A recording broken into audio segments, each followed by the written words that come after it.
Magandang hapon po sa lahat. Sa lahat po na nakaririnig ng ating tinig, pinagpalang hapon po.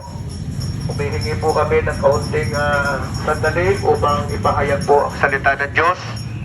Pero lagi ko pong inuulit, hindi po kami naghihingi ng anumang limos, ng anumang halaga sa aming pangangaral dahil kami po ay nangangaral na ginagastusan po namin ang aming sarili upang ipakita po sa ating Diyos at sa bawat isa po sa inyo na seryoso po ang aming pagpapahayag ng mensahe ng pagmamahal ng Panginoon. Ito po kasi ang katotohanan na hindi pinapansin ng maraming tao na tayo po ay minahal ng Diyos. At ang pagmamahal ng Diyos ay sinakipan niya, sinabahan niya ng isang dakilang paggawa na kung saan isinugo niya ang kanyang bugtong na anak. Ang bugtong na anak ng Diyos ang siyang nagsakripisyo upang sa pamamagitan ng kanyang kamatayan at muling pagkabuhay ay matubos tayo sa kasalanan at sa naghihintay na walang hanggang kapahamakan sa bawat isa po sa atin. Yan po ang pagmamahal ng Diyos na kadalasan ay hindi po natin pinapansin, kadalasan hindi po natin pinagpapahalagahan, at kadalasan nakakabatayan po ng tao na hindi tinatanggap ang mensahe ng pagmamahal ng Diyos na dapat sana ay naiwasan po nila ang posibleng walang hanggang kamatayan doon sa impyerno kung namatay sana sila na may pananampalataya sa bugtong na anak ng Diyos, walang iba kundi ang ating Panginoong Hesukristo. Ang isang magandang bagay po na hindi po natin isinasapuso sa mga kapatid na Katoliko, Romano, tuwing Semana Santa, nagpapabasa po tayo ng pasyon at bahagi po ng aklat ng pasyon ay mababasa po natin ang paghihirap ni Kristo kung paano siya po ay pinarusahan ng mga tampalasan, kung paano siya ay binugbog at pinaglaruan ng mga tampalasan, at kung paano siya ay pinako sa krus hanggang mamatay. Ang kasaysayang ito patungkol sa kaawa-awang sinapit ng bugtong ng anak ng Diyos ay para po sa ating kaligtasan, para sa katubusan natin mula sa kasalanan at walang hanggang kamatayan. So ibig sabihin, sa pamamagitan ng kamatayan at muling pagkabuhay ng Panginoon, inako niya yung kaparusahan na dapat sana tayo ang dumanas. Inako ng Panginoon yun pong kaparusahan na dapat sana ang bawat isa po sa atin ang nagdurusa, na sa pamamagitan ng kamatayan ni Kristo, ang lahat po ng tao sa daigdig ay mayroon na pong pag-asa na maligtas kung tayo po ay tutugon sa panawagan ng kaligtasan. Kung tayo po ay tutugon sa panawagan ng pagmamahal ng Diyos. Yun po ang katuturan ng mga binabasa, ng mga kinakanta natin sa pabasang pasyon, na si Kristo ay namatay at muling nabuhay upang tayo po, kung magsisisi ng ating kasalanan, manunumbalik sa Diyos, kikilalanin at sasampalatayanan si Kristo, matatakasan po natin ang walang hanggang kamatayan sa impyerno. Marami po sa atin pinagtatawanan ang salitang impyerno, pinagtatawanan ang salitang langit. Hindi po naniniwala sa mga bagay na ito. Kahit na hindi kayo nagbabasa ng Biblia, yun lang pong alam ninyo yung kwento na si Kristo ay namatay sa krus at muling nabuhay. Sapat na pong dahilan, sapat na pong batayan para maniwala kayo na ang kanyang kamatayan at muling pagkabuhay ay sa katubusan ng ating kasalanan, sa katubusan natin mula sa posibleng walang hanggang kamatayan. Mga kapwa ko kapampangan, huwag po nating sayangin ang pagkakataon dahil minsan lang po ang buhay. Sinasabi ng Hebrew chapter 9:27, minsan lamang itinakda sa tao ang mamatay. Hindi po tayo alapusa na may siyang buhay. Minsan lamang itakda sa tao mamatay. At pagkatapos ay haharap na sa paghuhukom ng Diyos. At sa paghuhukom ng Diyos, napakasimple lang po ng batayan kung papaanong pupunta ka ng impyerno matapos kang litisin sa hukuman ng Diyos. Narito po ang sinasabi ng ikalawang Tesalonica, Kapitulo 1, 8 hanggang 10. Sinasabi po doon na parurusahan ng Panginoong Hesus ang mga hindi kumikilala sa Diyos. Kaya napakahalaga na kinalanin natin ang Diyos. Pangalawa, parurusahan niya ang mga tao na hindi sumunod, hindi sumampalataya sa mabuting balita ng kaligtasan.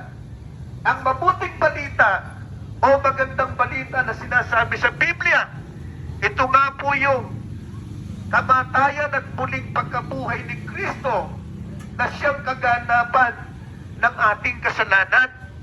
Kaya po ito tinatawag na magandang balita ay dahil sa ikabubuti ng ating kaluluwa upang hindi tayo mapahamak sa impyerno.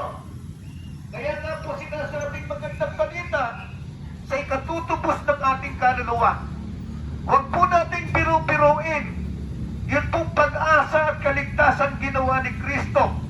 Kaya nga po siya namatay sa krus upang patunayan sa atin, hindi nagbibiro ang Diyos sa pagtubos sa atin mula sa kasalanan, na ang sino magpagtakwil sa katubusang ginawa ni Kristo sa krus ay dadanas ng kaparusahan na walang hanggang kamatayan sa impyerno. Hindi po natin matatakasan yan. Yan po ang dahilan kung bakit kami nagpapahayag ng libre na gumagastos sa aming sarili. Dahil naunawaan po namin kung gaano kahalaga ang kamatayan ni Kristo at ang kanyang pagkabuhay upang tayo ay maisalba sa posibleng kapahamakan. Kaya nga po kadalasan, binabanggit ko ang Juan Kapitulo 3, talatang 16, na sinasabi ng talatang ito, kayo na lamang ang pag-ibig ng Diyos sa bawat isa sa atin, na ibinigay niya ang kanyang bugtong na anak na si Jesus, upang ang sino mang sumampalataya kay Jesus ay hindi mapahamak, kundi magkaroon ng buhay na walang hanggan.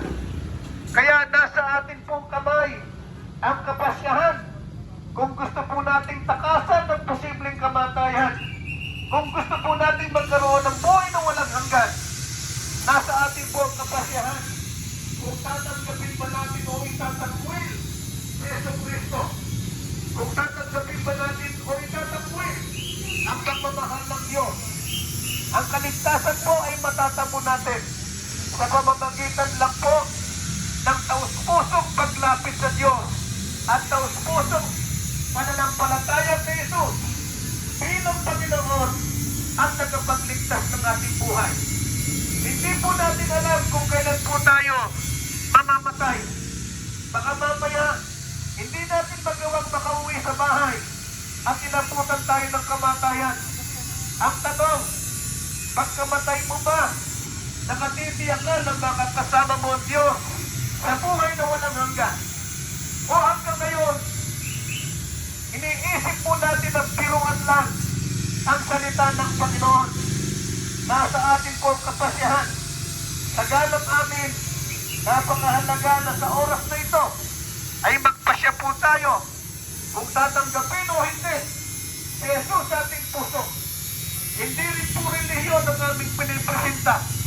Walang sinasabi ang Biblia na makapagliligtas ang relihiyon.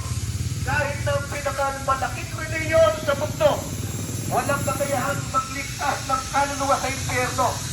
Si Jesucristo lamang ang may kakayahan. Kaya po sinabi ni Jesus, ako ang daan, ang katotohanan at ang buhay. Sino man na hindi makapupunta sa Ama, kundi sa pamamagitan ko. So sa mga nakinig at sa mga kumikilala kay Jesus sa oras na ito, hinahamon ko po kayo na magpasya ng inyong buhay dahil hindi po natin alam ang oras ng kamatayan.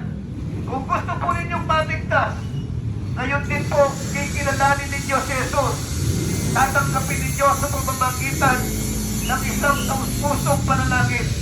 Gagawin po natin yan at sisimulan ko ang panalangin. Magbukas lang po kayo ng inyong puso at isip at sumabay po kayo sa panalangin gagawin ko. Minamahal naming Ama, sige po, sabayan po ninyo ako. Minamahal naming Ama na nasa langit, narinig po namin ang salita mo. Napatunayan po namin na ang iyong buktong na anak na si Jesus ang tanging pag-asa at ang kailangan po namin upang maisalba ang aming buhay mula po sa posibleng walang hanggang kamatayan. Kaya sa oras na ito, pinagsisisihan po namin ang aming kasalanan. Inikilala at tinatanggap po namin si Jesus sa aming buhay bilang Panginoon at tagapagligtas ng aming buhay.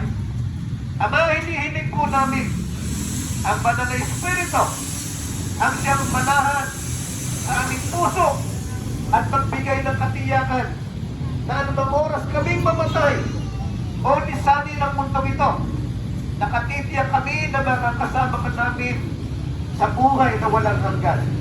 Kaya Ama, sa iyo po namin itinitiwala ang aming buhay.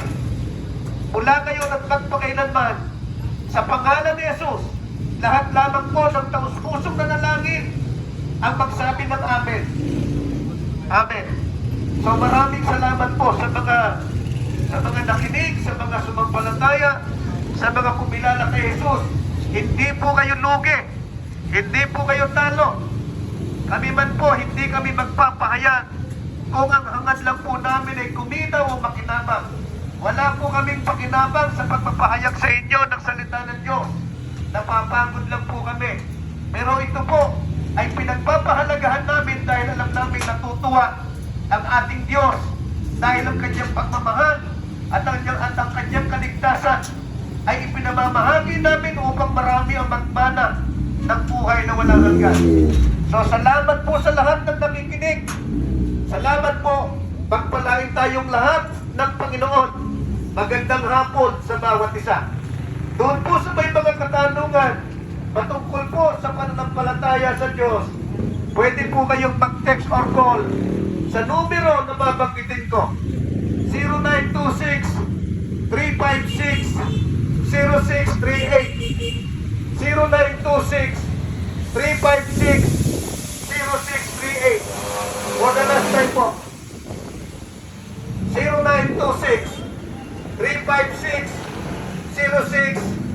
0926-356-0638. Pwede po kayo mag-text or call para mag-request po ng panalangin at kahit po ng Biblia. Kaya po, once again, magandang hapon at pagpalain tayo ng Panginoon.